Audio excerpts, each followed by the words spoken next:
None of this good news would have happened if anyone listened to our government. None of it. Anthony Albanese and Penny Wong have spent the past 20 months since the October the 7th atrocities calling for ceasefires and dialogues.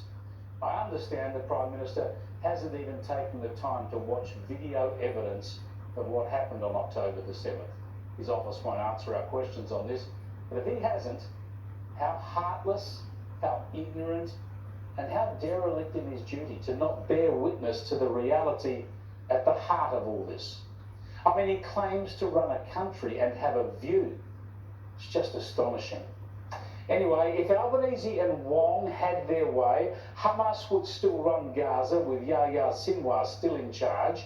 Hezbollah would still be firing 10,000 rockets at Israel. Iran would be chipping in too, and it would still be proceeding with its nuclear weapons program. All the crazies would still be playing their deadly games because at every stage, Albanese and Wong have been telling Israel and the US to put their weapons down and stop fighting these monsters.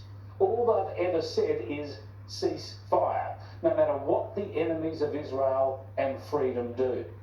Yet today, incredibly, when it comes to what's unfolded in Iran, Albanese had this to say. We have made it very clear in multiple press conferences for some time now, including last week on the sideline of the G7, that Iran could not be allowed to get a nuclear weapon. And both myself and the Foreign Minister were very clear about that.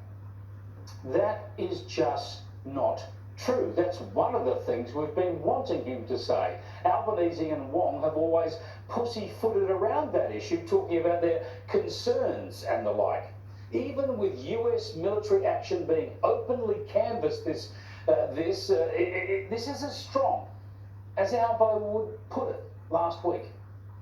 Australia, of course, I've expressed before our concern about Iran gaining the capacity of nuclear weapons as something that is a threat to security in the region. But we, along with other like-minded countries, do want to see that priority on dialogue and diplomacy. That's no demand to stop them getting nuclear weapons. That's concerns and references again to dialogue and diplomacy. No stern words for Iran. No calls for Iran to abandon nuclear weapons, which is what he now pretends he said. All he had was weasel words, as ever. So spineless, so unwilling to support Israel or the US. And even after the US acted, Albanese took more than 24 hours, as you know, to offer his mealy-mouthed support. Look, Kieran, there are some in the media who have a criticism of anything that the Labor government does.